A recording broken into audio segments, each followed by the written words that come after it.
I decided to do a vlog diary.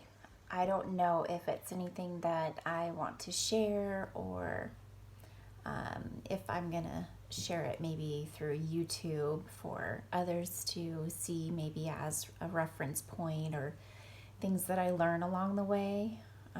This year, it's 2020. Tomorrow is January 10th, and I am going in to have a hysterectomy. So I was diagnosed or tested positive for the Brca2 gene back in November of 2018. So since then, I've been doing research, looking for the right doctors, the order in which I choose my doctors, and so on. So I decided that last year, with everything that I had booked for work, it just wasn't convenient, and I wanted to give my clients notice. So I decided that this is my year to do it. So I'm doing hysterectomy tomorrow, and I am doing the double mastectomy so far March 18th.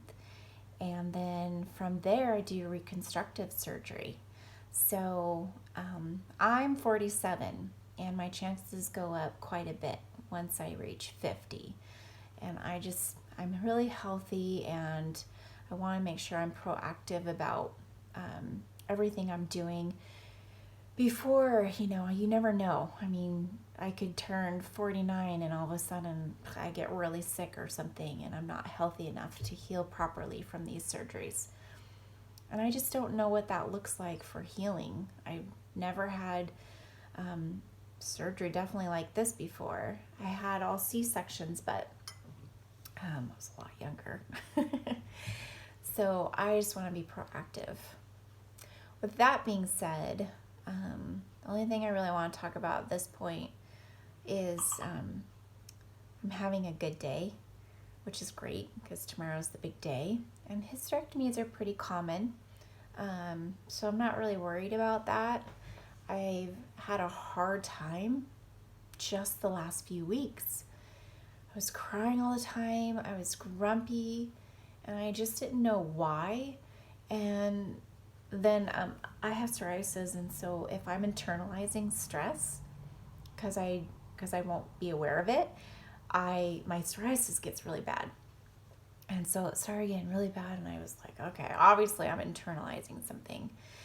And then I just started crying all the time. And so I've realized that the reason why I was crying all the time is because it's not so much the hysterectomy I'm scared about, because I trust my doctor immensely. That's extremely important. If you are questioning your doctor all the time and you don't have faith that they're doing the right thing for you, you need a new doctor. That's the one thing I've learned over the years is if I don't trust my doctor, I'm questioning. If I trust my doctor, I'm not questioning. I'm only asking the appropriate questions and doing my research, and I'm all about personality. So the doctor I had test me for the Brca2 or the Brca gene was a doctor here in Enumclaw, and she's a super nice lady. The only reason why I left my original doctor that delivered my babies was because I'm out in Enumclaw, and my original doctor, my gynecologist, was down in Renton. And so because I wasn't having babies anymore, I was like, well, I'm only going to go in once a year anyways. What's the point of going all the way to Renton? So that's when I decided to change doctors. That was a mistake, because I felt like that doctor would never, I felt like I was like pulling things out of her to tell me. And when I was tested for the Brca gene, it got messed up, and it was opened when the laboratory received it. So I had to go directly to the laboratory company and do it through them. And then when she called me to tell me that I was positive, she was like, "Hi, this is Dr. So-and-so. I just wanted to let you know that you're positive for the Brca2 gene." I was like, "Are you kidding me right now?" I'm like, I understand that I was aware that I probably would be positive for the gene, but the fact that you're so joyful sounding, I just want to punch you in the face. I felt bad about even thinking those thoughts because she's so nice. And then I said, okay, so what are my next steps? Well, I can do a hysterectomy for you if you want to go that route, because you mentioned that that's probably your next step when you were in here originally. So I can do that right here. I'm like, right here in the office? You're going to like do it right there? And I said, okay. I said, so with that being said, because I'm probably looking at a double mastectomy, you know, is there somebody you can refer me to for like a breast surgeon? And her response was, well, I don't really have anybody that I can recommend to you. I'll have to look into that. You're a gynecologist. Literally, you should know this already. I said, okay, I'll be in touch. Done. I was out of there. And it's sad because she's really nice, but clearly not the doctor for serious crap. So I was pissed. Naughty word. I was, though. I was really mad.